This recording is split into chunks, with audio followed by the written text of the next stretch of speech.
Hi guys, it's Geekonomics here. This is a video just in response to some questions which I have been asked in the last week or so with regard to the new AS level in economics. So that's for those of you in year 12. So if you're resitting or doing papers F5, 8, 1, 2, 3, 4 or 5, this does not apply to you. But if you're just taking your AS levels this year and you're doing the new 2015 GCE specification, this will be relevant. You can see on the screen behind me, this is a YouTube video clip called Changes in Assessment for AS and A-Level Economics. This is a video which I did with Elizabeth Ring 2 or 3 months ago at the OCR Film Studios in Coventry, where we put together a video outlining the changes in the assessment for this particular course and how the essays and the extended answers are going to be marked. But I'm not allowed to show you this yet. This is still on a secure area and it hasn't been published on OCR's website yet, although it will be. I'm not exactly sure when. I thought it would have already been. So what I'm going to do is I've been through this and I've taken the key points from it and I'll run through the key points for you myself rather than you watching me do the interview with Elizabeth. So let me just move this on.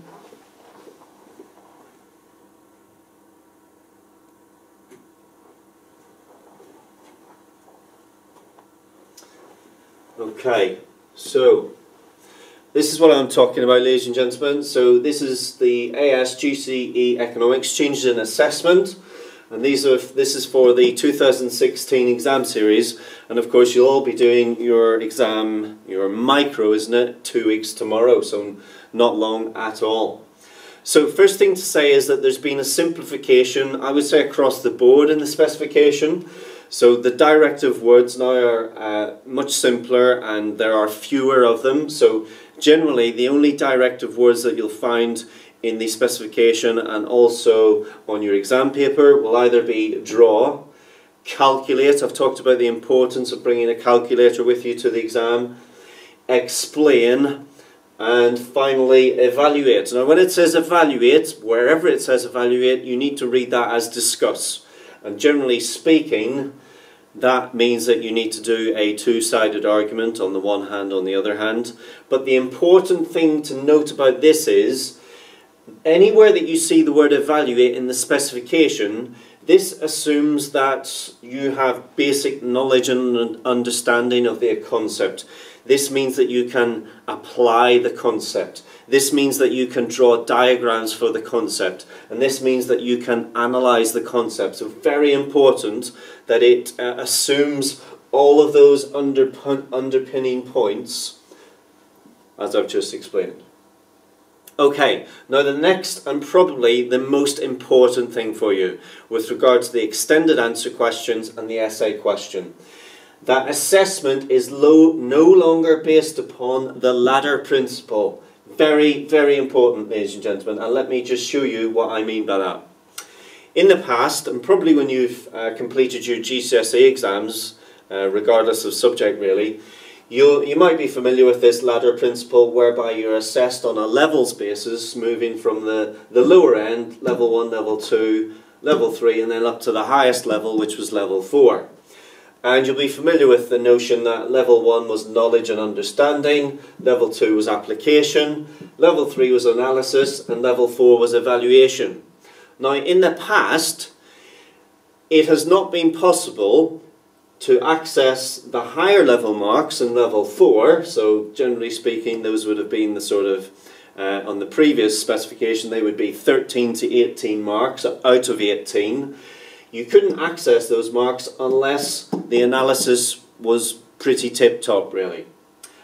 So if you had a great section of evaluation but the analysis wasn't very good, then the marks in the 13 to 18 mark bracket, those marks weren't available to you. Now the exam board have reconsidered that and thought that that was slightly unfair, and so the whole notion of how you assess the extended answer questions is no longer based upon this ladder principle. It is now based on the following. It is based on what the exam board are referring to as an holistic approach. So what they mean by that, and what Elizabeth said in the video that we talked about, is as follows. When the examiner receives your script, when they get to the extended answer section and the questions with the extended answers, the examiner will read your answer from start to finish, be that the essay or an 8 or 10 mark question. They will then look at that and think to themselves, okay, is that a limited response? Is that a reasonable response? Is that a good response? Or is that a very strong response? Now, generally speaking, I think it's still reasonable to suggest that really this is level 1, this is level 2, this is level 3, and this is level 4. Limited, reasonable, good and strong. But, ladies and gentlemen, and note well, this is the key difference here. It is possible to get some marks for knowledge and understanding, some marks for analysis, and some marks for evaluation in pretty much all of these areas, all of these levels, reasonable, good and strong, probably with the exception of limited, where you probably wouldn't get any marks for analysis or evaluation, probably because the type of response written by that type of candidate probably wouldn't actually contain any of this. But the rest of these, level 1, level 2, level 3, level 4, where we're talking reasonable, good and strong, the examiner will look and try to identify and pick out, okay, is there knowledge and understanding? Is there analysis? Is there evaluation? Now let's say, for example, you wrote a response which was deemed to be good.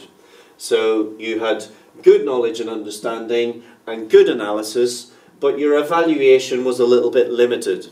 Now in that case, you may not get the top mark in the level 3, but you'll probably get near the top mark because these two, knowledge and understanding and analysis, are good, with the exception being that the evaluation is limited.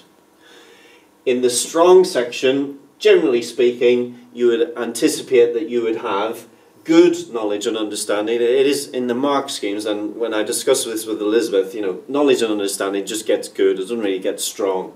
So, you know, good knowledge and understanding, very strong analysis, and very strong evaluation will get you into the top of the level 4 mark band. Obviously, if it's, you know, in the reasonable, the level 2 type section, then again you would anticipate that you know, knowledge and understanding would be reasonable. There might be limited analysis, and there'll probably be little or no evaluation at all. But the key thing is that it's possible to gain marks for each of these components without having to climb that ladder. And so if you're missing a little bit of analysis but you've got a really strong evaluation, so for example, let's say this one, so you know, this is really great, perhaps this is just good, but this is really strong, again you'll probably be towards the top end of this level 4. So this is really important part of the assessment criteria. Okay, what else has changed, ladies and gentlemen? So these are just a few points which I picked out from the interview, that video I talked about at the beginning.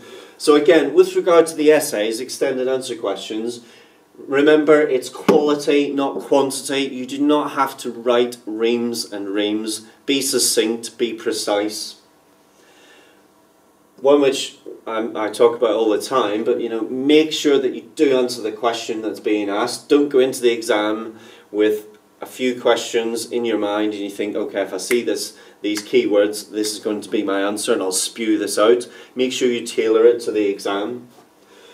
Now again, in that video, Elizabeth talked about analysis being really key in your answers, especially to the essay question and the extended answer questions.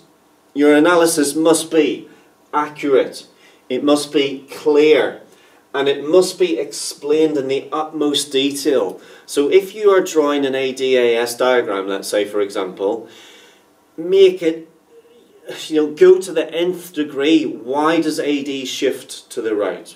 Go into it in the, you know, the finest of detail, Use connective words in order to hang it all together and string it all together. So by connectives we mean as a consequence of, as a result of, those types of phrases. Litter your answer with that type of phrase. And in that video, which again I'm sorry I can't show you, but Elizabeth says that there should be, if you want to get strong analysis, you should have coherent chains of reasoning, so you know, those connectives and linking everything logically and seamlessly together, with consistently well developed links. Analysis is crucial. And then evaluation, there should be a judgment with supporting evidence. Now bear in mind, this whole notion of answering the question and the evaluation, these are quite crucially linked, because your evaluation does not always have to be an on the one hand, on the other hand, a two-handed discussion. So it depends upon the question which you're being asked. So do read the question. So for example, discuss whether